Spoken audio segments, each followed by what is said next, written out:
Welcome, everybody, to the Business Spotlight Series. My name is Steve Kiyama, and I'm the owner of Action Coach Western Fairfax. Today, we're going to be speaking with Brett Gillies about his business and his journey into business ownership, challenges, best practices, and share a peek into what it's really like to build and operate a business. So if this is your first time with us on the channel, be sure to like and subscribe to get notifications when we drop new conversations like this one. So Brett, welcome, and thank you for joining us here today. And if you would, please give us a brief interview of your business. Sure. Thanks, Stephen. Thanks for having me. Pleasure to talk to you about business ownership in general and my experience thus far. So I just took over ownership of American Security and Control. We're a small security guard business that provides currently just unarmed guards and patrol services, to include fire watch services, which I'll get to in a minute.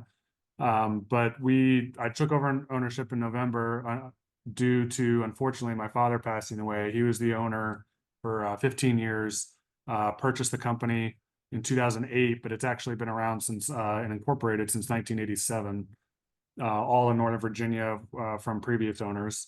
I had no interest over the 15 years my father ran it in taking over the business.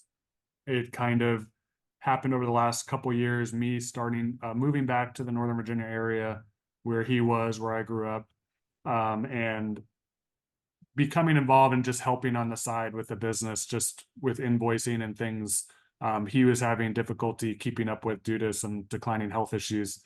So I just started helping with the business, interacting with our operations team, and helping where I could, and started to transition from having no interest in ever doing this to seeing the benefits and the draw and advantages of business ownership over what I was doing at the time, a corporate job, and before that, the military. So really just saw the benefits and advantages of being a little more independent. And this was a running, sustainable business, thanks large in part to his perseverance, but also his operations team being a pretty well-oiled running machine on maintaining good current client relationships and continuing to build business there, to where me taking it over wasn't this brand new challenge. It was more taking over the ownership and sustainment of it, and then and being able to take the time to identify new opportunities and where we want to go from here. So that's what I've been doing since November. We've been sustaining our current clients fairly well. Have had a few new jobs come up here and there, but really focusing on some internal stuff, getting to know the business, where our opportunities are, and then prioritizing. Where do I go next? What do we do next? What do we do first? What do we do in what order? And that's where we are now in February, now March 2024 from November. So pretty new, but diving right in, and very excited about the prospect of just business ownership in general. Awesome. Congratulations on that. It's quite a transition to kind of get thrown into the pool that way. Sure. Yeah, sure is. Tell us a little bit more deeply about who do you serve and what problems you solve for them. Great question. Our current clients kind of span multiple, I'll say, industries or use cases for unarmed security guards. First is residential communities, condominiums, assisted living facilities, fairly larger ones that need eyes and ears in places maybe their staff or others don't have. They need to supplement that observing and reporting of any suspicious activity. And the value we're bringing is kind of peace of mind in residential cases for its tenants, the family of those tenants, that security is on site and observing and reporting activity on behalf of the folks that live there. So that's the value we bring there.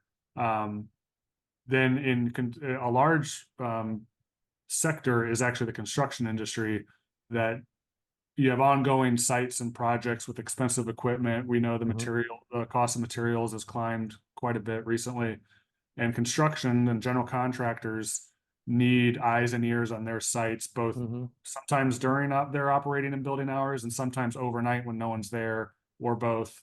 And then that's where Firewatch that I mentioned earlier comes in, which is it's not just suspicious activity and potential theft, Mm-hmm. it's also signs of fire and smoke Mm-hmm. that detection systems maybe aren't installed yet. Maybe they're down, and that's part of the renovation the general contractor is doing.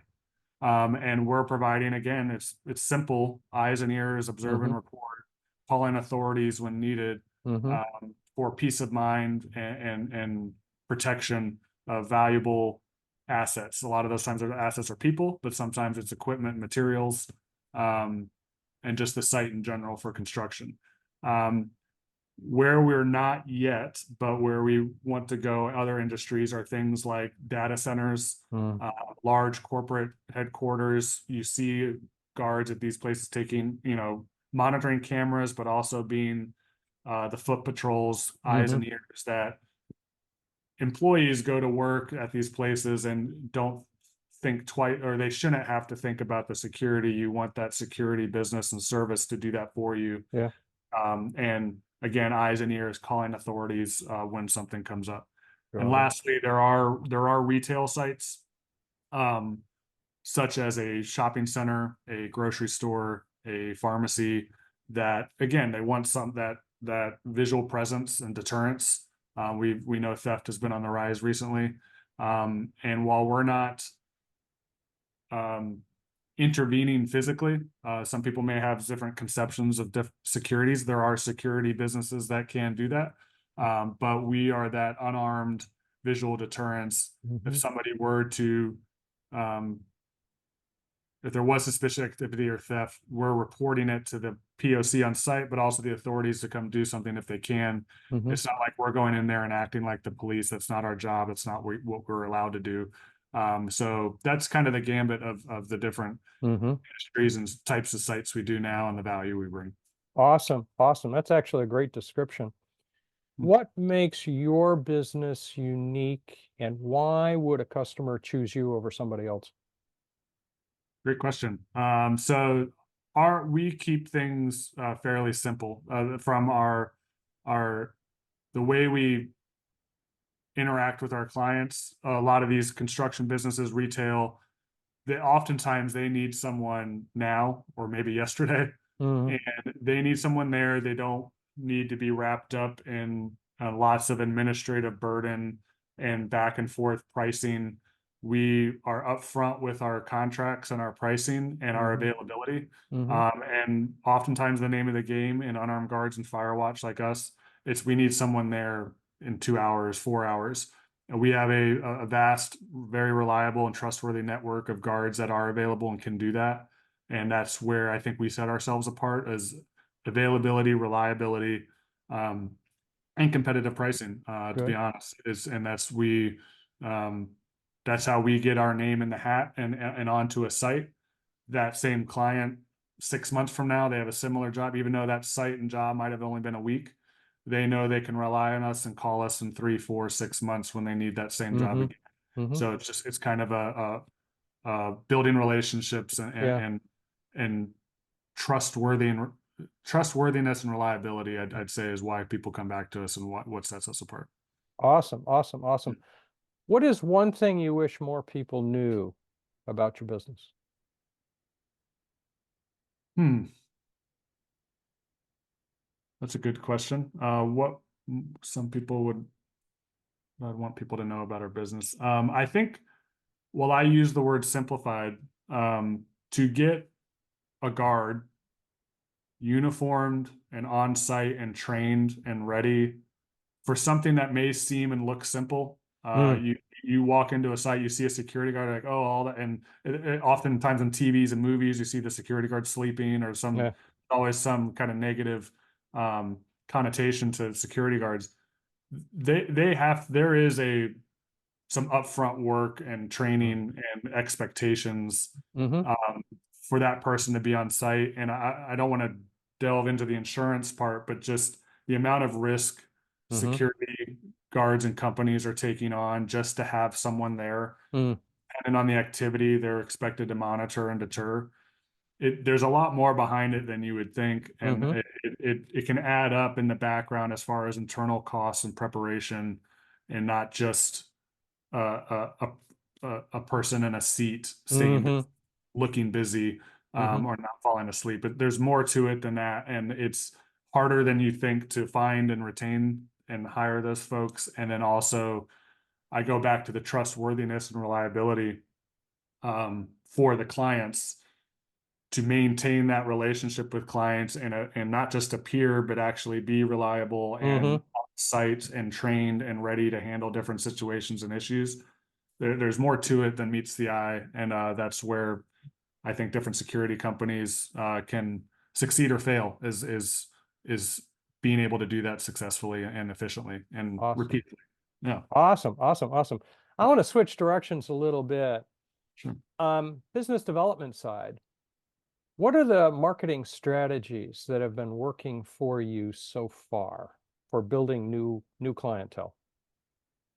New clients, like I said, I just took over in November, and I'm learning now how to Mm, find and market to those new clients. I mentioned construction earlier.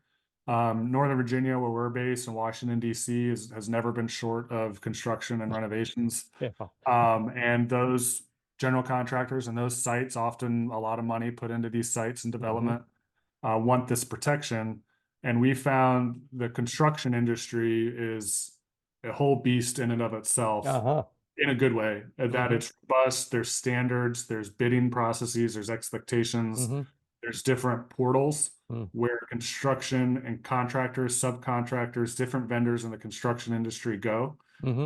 to find all the different services. And on Mm-hmm. this list of services in construction, you see insulation, plumbing, electricity, all these things, people, all these specs. But oftentimes the general contractor is responsible for the security of the site, and they'll hire out and subcontract security.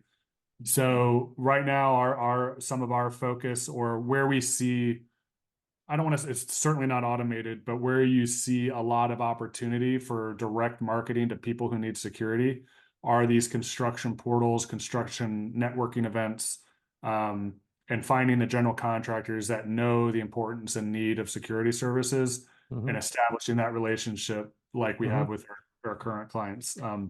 I'd say that's number one.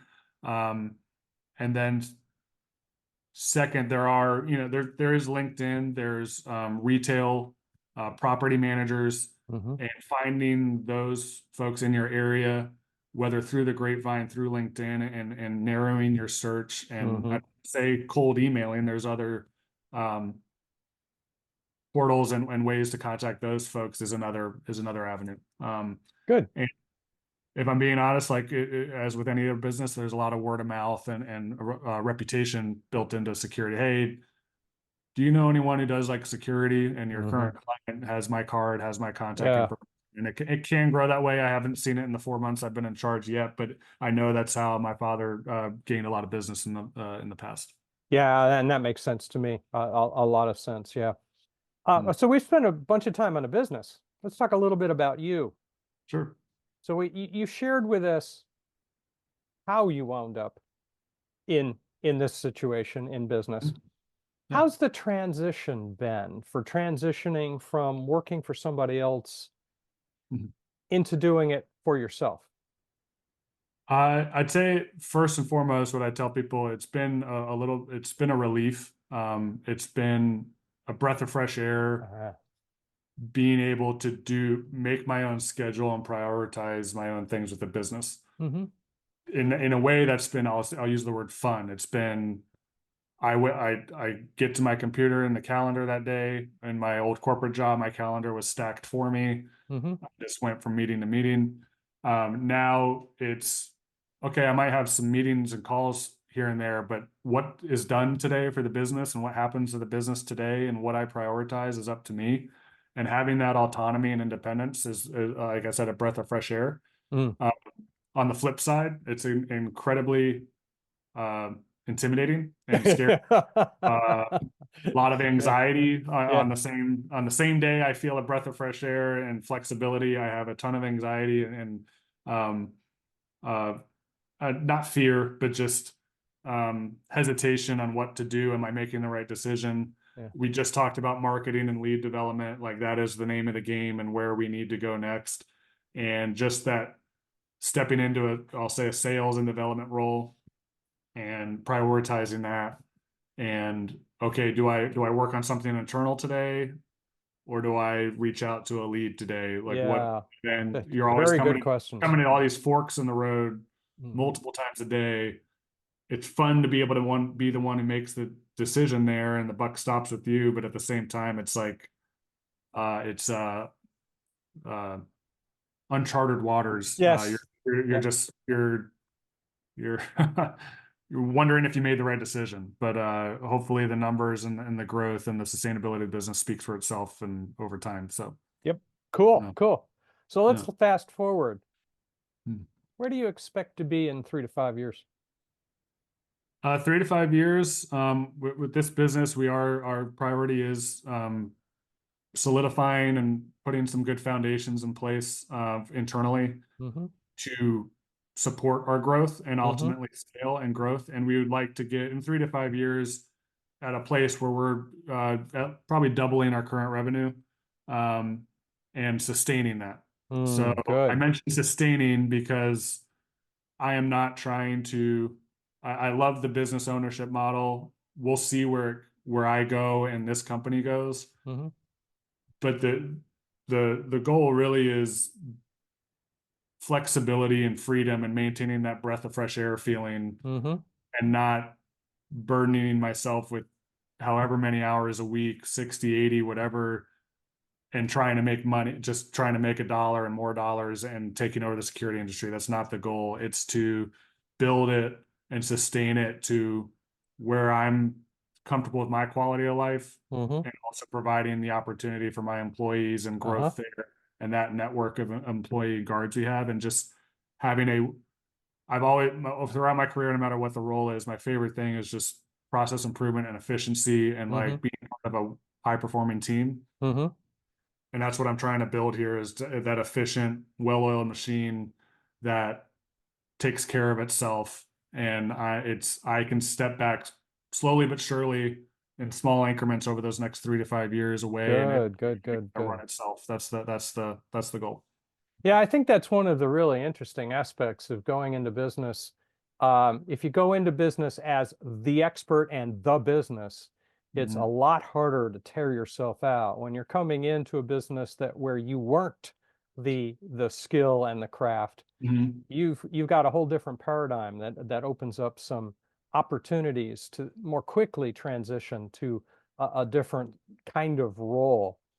And I guess that kind of gets me to the next question is when we're thinking about the future, we got to start thinking about leadership. And of course, you're relatively new into this specific one.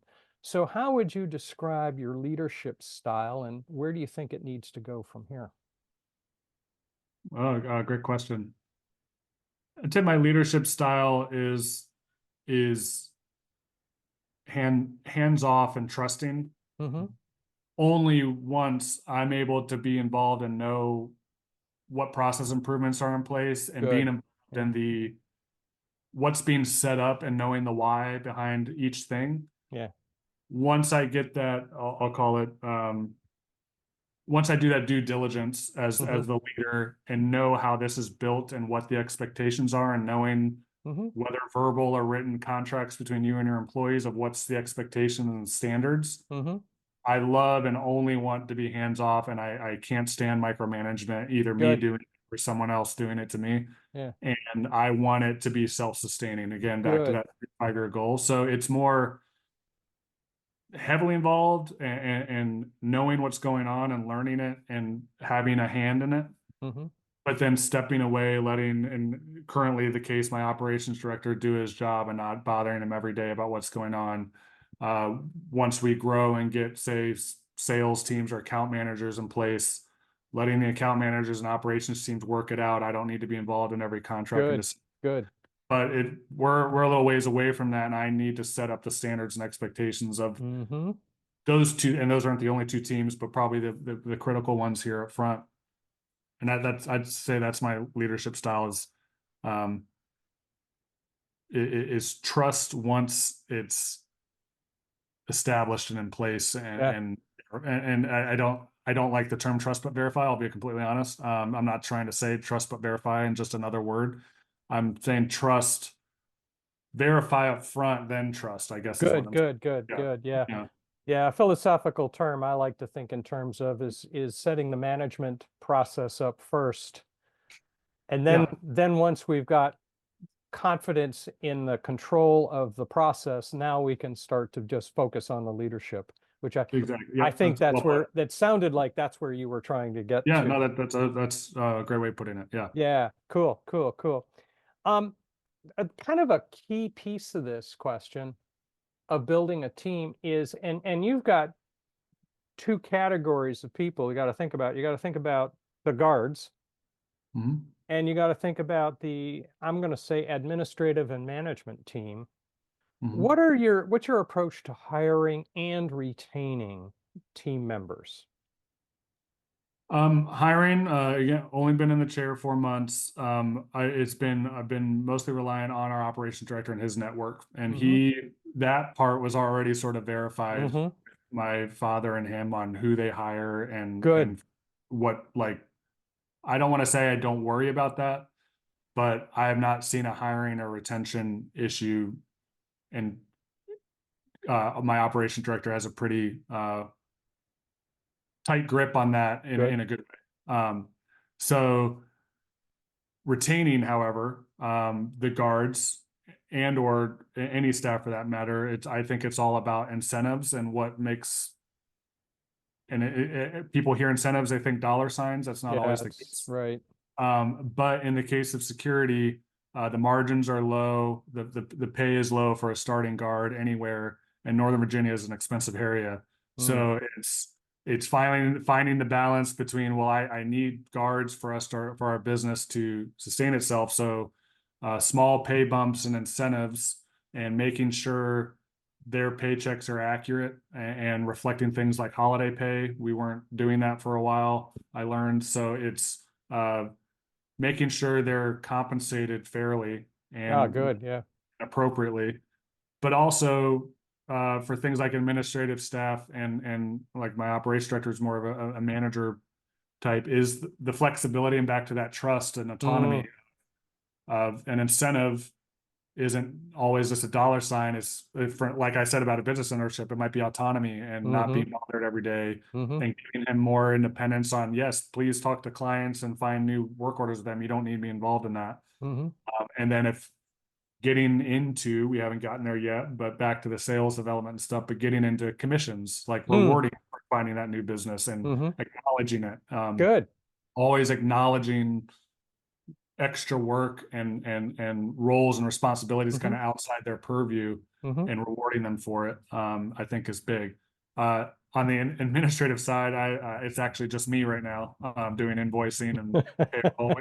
I pay a bookkeeping service externally, but like it's pretty much just me right now. But when I hire that person, Yeah. uh, it'll be very similar. It'll be, tell me what you want to get out of this, and making sure um, their incentives are aligned with what they're going to do, like Good. autonomy. I assume autonomy is a part of it. Obviously, fair compensation, and then I think the last part in any role, but particularly in an industry like guard services and security, and this goes for any administrative role for Mm-hmm. that matter too, is the opportunity for development. Like, Mm-hmm.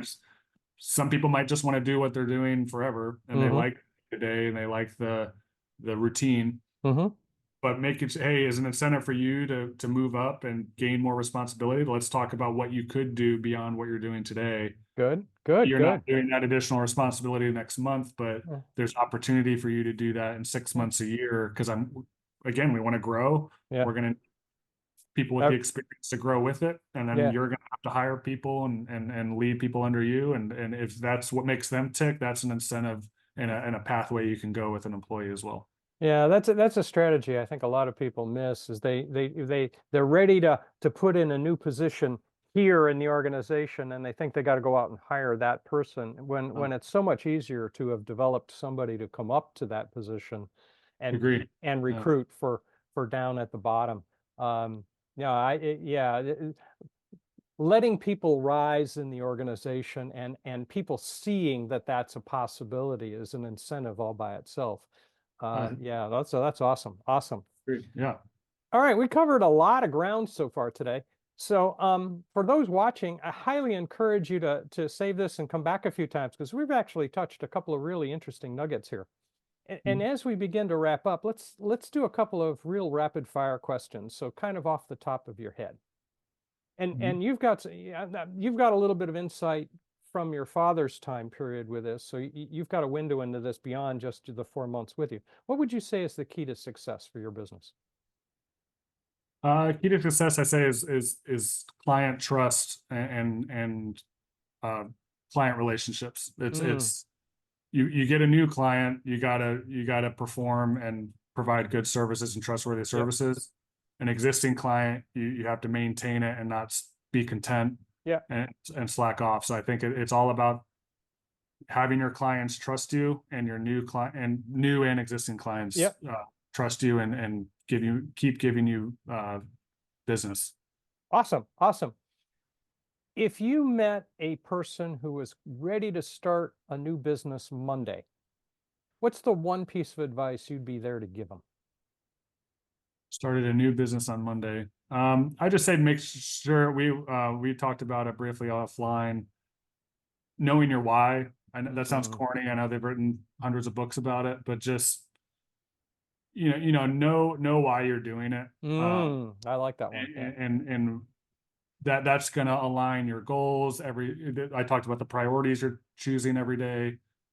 You align it to that, and it doesn't have to be this big business plan. Why are you going into business ownership when you could be doing XYZ? Hmm. I'd start with that, and always know that. Yeah, no, that's a good one. And it's amazing how many people could be making more in their pocket if they worked for somebody else than they could be in their own business. But Yeah, that's a very, very important piece of advice. sure. What's one book you've been reading lately that's been impactful for you? Ooh. Well, I wish I could say I read all these business motivational self-improvement books. But what I'm actually currently reading is the Percy Jackson series. Ah, yeah, yeah. My daughter is reading it. We just finished the Harry Potter series last Mm, year, and it's kind of like not just me and my daughter, our family. It's our thing is just kind of all to be reading the same books and a series. book club. But yeah, kind of, yeah. Hmm. So I just started Percy Jackson. I'm reading that now, and that's more of a less business thing and more of a family lifestyle, and that's Yes. important for me to maintain that. I've never Mm, been much of a reader, if I'm being honest. So it's fun to have a reason to read, and it's a cool.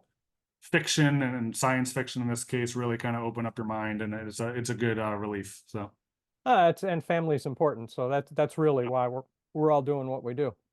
mhm. If you had to choose one area of your business you could improve tomorrow, what would it be? But I'd say it's the lead development, and I don't want to Mm, just summarize it with sales, but it's the finding new clients hmm. and finding new jobs with those clients. Good. It's we do a very good job once we have a client of proving our value and Hmm. building that trust. It's the new stuff that Hmm. it's I gotta crack that code and improve that yesterday. So yeah. Good. Good. Good. Good. What's most inspiring to you today? What is most inspiring to me today? Hmm. Um, well, we go back to family. I have two young children. Business is fun, and all these decision making in your work life day to day is fun. But inspiring is like going back to the why, and like I have my family to who has identified me as like a certain role or job in previous careers. Hmm. And now my kids see me, and particularly my older daughter, who's starting to learn this stuff in school and different things, and starting to see like, oh, business ownership, it's like this different thing. Hmm. And I don't think they know how to explain what I do to people. Yeah. Uh, but it's like this new way of thinking. Hmm. So business ownership and the inspiration on my, or the influence it has on my children, and them asking questions about it has been very influential and inspirational for me to teach my kids about just simple business stuff. Not even, oh, do you Yeah. want to be blank one day? It's more, hey, if you want to, client, like my daughter's in Girl Scouts, so selling cookie sales just ended Right. last month. So it's, well, how are you going to talk to your potential clients? How are you going to sell different cookies? What do what's margin, like, using it in 9-year-old terms, but it's inspirational to see how much simple business concepts translate to a young age. And even like, kids in school ask, why do I need to learn all this stupid math? Right. Right. And Well, we're using business, like some of my daughter's word problems and stuff in math are, I mean, they're simple business correct. problems. But it's Yeah. inspirational to see it kind of transcend into family life and everyday thinking, no matter what your business is. So that's pretty inspirational for me. Awesome. Awesome. All right. So last question. How can others learn more about you or your company, and how can they get in contact? Oh, thank you. So I have, I'm on LinkedIn, Brett Gillies, Gillies. And our website is guards, plural, ASC.com. We also have ASC has its own LinkedIn page. I get back to lead development and Hmm. marketing and internal efforts. We're going to be posting more there soon, and updates and both our website and our LinkedIn page. And then to contact me is, Brett.Gillies at guard singular ASC.com. So, Awesome. yeah. Awesome. Fantastic. Brett, thank you very much for joining us today. This has been a lot of fun, and you've shared an awful lot of really valuable insights. It's some amazing little tidbits there that I think are really, really good for people to hear. Yeah. Thanks so much, Stephen, for having me. This is a great conversation. I appreciate it.